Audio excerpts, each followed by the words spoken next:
Howdy, y'all. Yeah, we have a lot of painting to do, and we have to address that sticky track chain over there.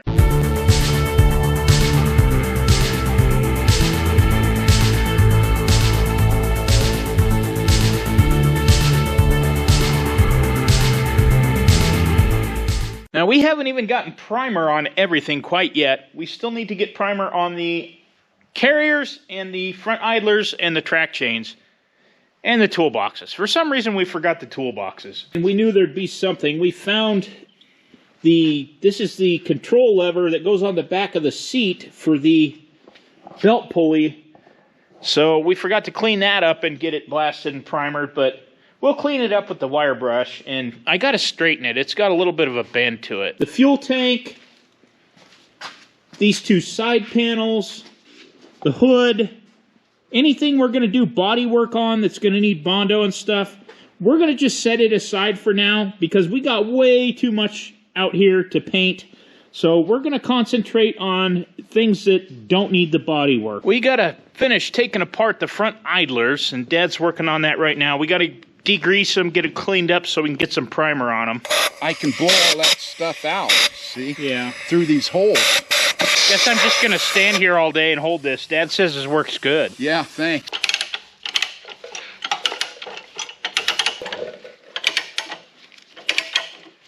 Well, it's working, but there's nothing easy about it.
To move, except for this one here on the very end, the master link.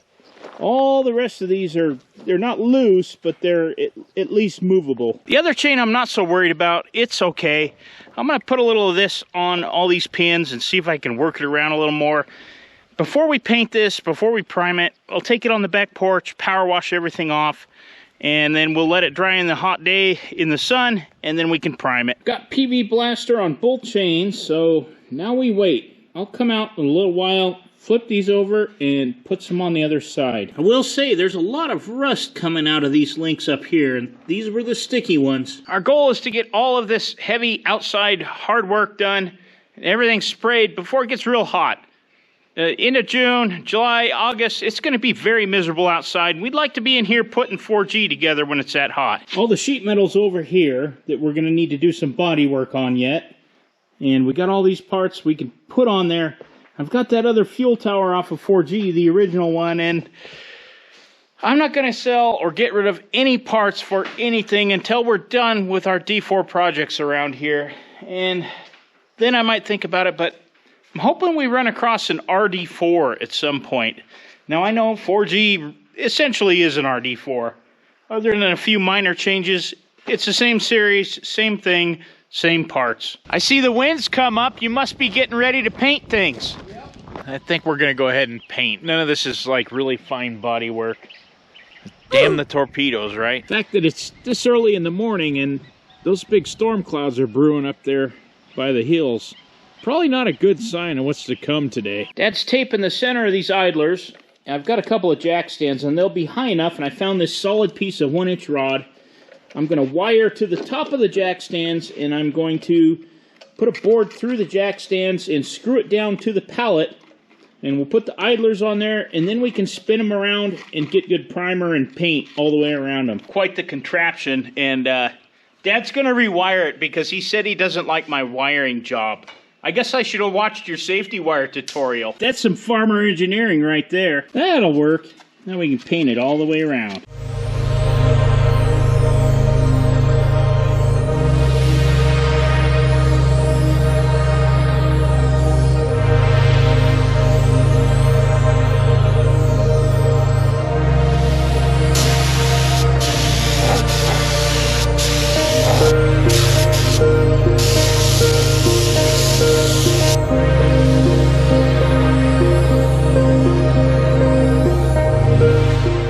I feel a lot better getting all this with some primer on it now.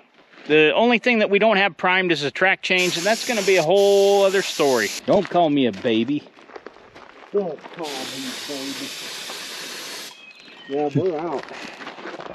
Dad said, I'm out of paint, baby. What movie is that from? It's one of your favorites. The Mad World.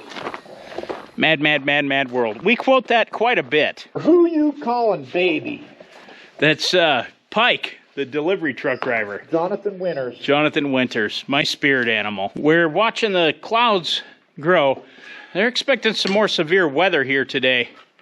And Dad's going to mix up some highway yellow, and we're going to try and get a coat of yellow on that stuff, at least outside.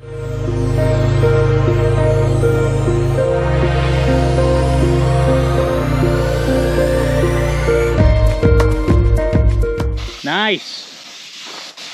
That looks beautiful. One coat. Huh? I'm out of paint, baby.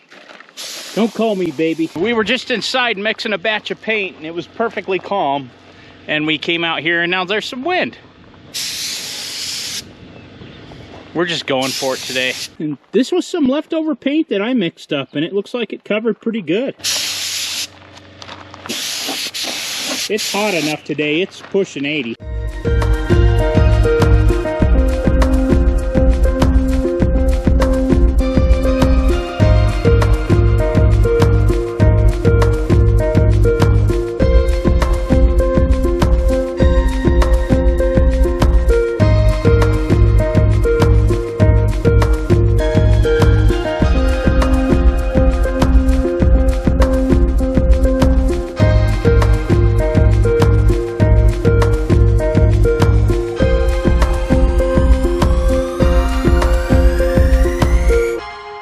Not quite as worried about the track pads, and really even the front idlers and the carriers. They're cast iron. It's not too bad, and this got pretty dry before the wind really kicked up, but that toolbox there, that's going to need some sanding and body work. We did manage to get the track frames, one coat on them all the way around, so we're going to clean up the gun. We're going to have to hit this again in the future.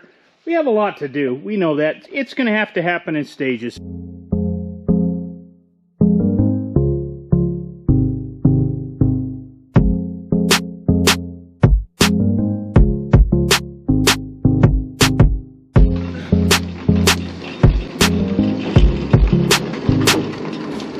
Got a second coat on everything out here, and this is probably going to have to be it, because I just made a phone call to where we got the paint from, and they don't have it anymore. They have no ETA on when he's coming back in.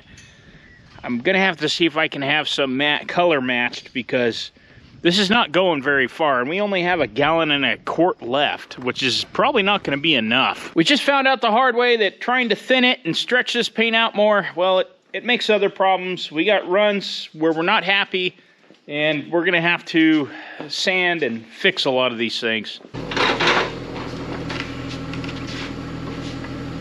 It is incredibly frustrating to get this far with the project, and then, I mean, we're probably, what, 65-70% painted with everything, yeah. and now I can't get any more paint, so I hate to do a color match because it's never right. I just did some calling around and a whole bunch of Googling to find an auto parts store, and there's not a lot near where we're at, so we got about an hour drive. We're gonna head up to Greeley, Colorado. There's a place up there that will color match what we have, and we want to get something, we'll talk to the experts, that's compatible with what we have. And I think our plan is to maybe spray the new stuff on a lot of these parts, like the rollers and things where it's not going to be seen, and then use the gallon and quart that we have left for finish coat. Well, we'll have to see. But we don't want to get ahead of ourselves here, so I think we're going to go up there and see if we can get some of that made. We're on our way back. We just stopped at the paint supplier up here, and we learned something very interesting about Caterpillar paint. So it seems that Caterpillar would bid out annually for different companies to make their paint. So John Deere did this. Sounds like all the major manufacturers did this. So he brought up a list of different manufacturers per year for different models of machines. So trying to match precisely one year Caterpillar's highway yellow to the next, they're not all going to be the same. And the very interesting thing that we just found out, the closest match that we could come up with is actually a Komatsu yellow. The acrylic with a hardener makes it a lot more oil resistant too. So in hindsight, it would have been cheaper to do the acrylic and go this route and try and color match it from the get-go, and we wouldn't have had this problem of not being able to get the paint that we need. Dad's got nothing to add, except that we're both a little bit disappointed that we're in this position right now, because we're so close to the end of this project and we really are ready to just keep paint and get it done. And this has really put a big speed bump in the middle of things. We're a little bummed. Yeah, we are. Another thing we learned is in 1970, when they took the lead out of paint, so yellow covered a lot better when it had lead in it. And in 1970, when they took the lead out of the paint, that's when Caterpillar, about the time they changed colors to the darker, more kind of a mustard orangish yellow. And that's probably because it would cover better than just the plain yellow, the highway yellow that they were using. This was a paint shop that had been around since the 40s, and they were very familiar with the evolution of paint. And he mentioned that he gets John Deere guys that go in there all the time and they say, I need this John Deere green on this part. And he said, well, what year? You know, it all depended on the year who manufactured it. This is the Komatsu yellow. This is old Komatsu yellow, which is remarkably very similar to this. It's the closest color match-wise that we could actually get. And we're going to put this on a test sample area and compare the two. We're just going to test it here on this tower for the track carrier. This is where you want to test that one. And I've got a K marked here for the Komatsu paint. So we'll dab it on and see.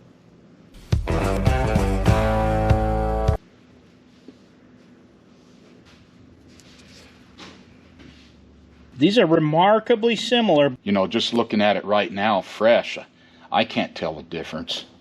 I can't tell either. They both look exactly the same. Just looking at the back of this carrier, this is one of them off of 5T, but look at somebody pounded on that with a hammer. Bad. So this is 2 coats. And if there is a difference, it's negligible. It looks virtually the same. Especially when you put good light on. So what do you think? Should we use Komatsu paint on this Caterpillar? I think we're going to have to. Yeah, I do too. I think we know the direction that we're going to go. So right now we're going to spray some more of the original stuff that we have. And yes, it's compatible with the other stuff because we did a test patch over here and nothing lifted, no problems. And yeah, this stuff's going to work just fine. Out here this morning, Dad's getting the sander out. We're going to smooth this up. He's done a little bit already on the top of the toolbox. Probably remember the issues with the valve cover. We're going to pull it off and give it another coat too. Got a lot more parts over here that need some more paint on them. We flipped the springs over. That's going to get another coat. These I think we're going to wait on. The intake manifold's going to get a little bit more. It had some runs. We're kind of feathering out and cleaning up. A lot of you know we're in the excavating business. I'm third generation in the excavating company, and we used to have a lot of disagreements, Dad and I, and Dad and Grandpa, and it was just traditional, right? Yeah. But a lot of our customers used to tell us that we should start a reality show and call it American Excavator, and that was back in the day when American Choppers was possible, because we would have some pretty heated disagreements at times, right? Yeah, a few. Yeah. And I think we are getting to a point in this project where we're both very, very tired. The last 2-3 weeks, we have been working 7 days a week on this thing. And I've been editing and working nonstop from the second I get up to the second I go to bed. I think we're both tired, and we're kind of at each other's throats at the moment. So maybe we need to take a break. Well, let's get the painting done, then we'll take a break. We've been saying that for 2 weeks. You know what? I'm going to sand this a little bit, too, where these runs are. This whole project, I really looked forward to getting up and working on this thing every day and filming it and editing the videos. And even through the sandblasting, the primer. But for some reason, this paint stuff has gotten super frustrating. And I think it's because it's such an overwhelming amount of paint to do. It'd be one thing if it was all together to paint the whole machine, but we're doing every single part individually. But I have to remind myself all the time that I'm not doing this for me. I'm doing this for my son. And that's what's getting me through the days. And that's why I continue to do the channel. This channel was his dream. And in reality, that's why we're doing it. I think the cleaner out there is enjoying it too. From now on, whenever we paint another tractor or car or vehicle or anything, we're going straight to the auto body paint shop. I'm not doing this tractor paint garbage anymore. And the shipping is astronomical because it's hazmat. So we're better off just to help out the local folks anyway. We actually paid more for this paint than the automotive paint that they quoted us from the store. Yes. Oh, yeah. Handily. The automotive paint was a lot cheaper. Now, the hardener made it almost comparable, but yes, with the hazmat fees and shipping, that's like 30-40 bucks a gallon. So, but now we'll have hardener too. yes, and the hardener's going to go a long ways per gallon. I mean, 1 quart, 4 gallons. yeah. So we'll use most of a quart if we get 3 gallons. But yeah, lesson learned here. We're on 2 coats for the track frames. We're going to get another one of those on those today. But oh, I should probably do this. yeah. Guy.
We went in for lunch and the wind came up and the clouds came up. I don't understand this.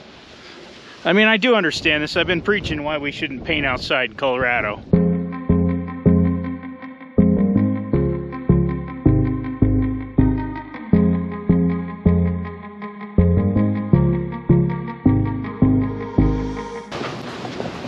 Well, at least all we got out there is the track pads.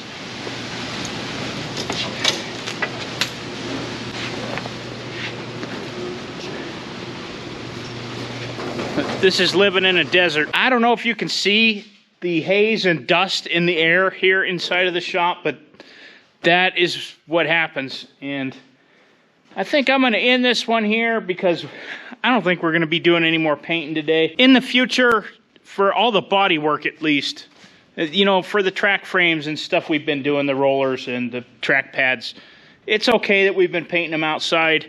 Yeah, we run this risk, but when we do the body panels and the hood and all that really fine bodywork stuff, we're gonna do it inside here. We just have to. Well, I guess we'll let the dust settle. Yeah.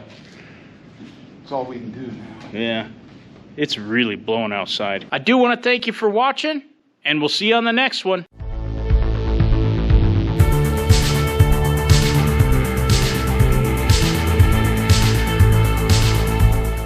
And we have to dress that track, blah, blah, blah. It's calm. It's clear. It's cloudy. Wait, no, it's not clear and cloudy. That doesn't make any sense. It's calm. It's reasonably clear. Ah, that doesn't make sense. All right. It's calm. All right. It's calmer. It's clear. It's calm. It's clear. It's cloudy. Let's get some paint on a few things today. Dad gets to be Jackie Gleason and I'll be Jonathan Winters. Cleaner, we have a lot of painting to do.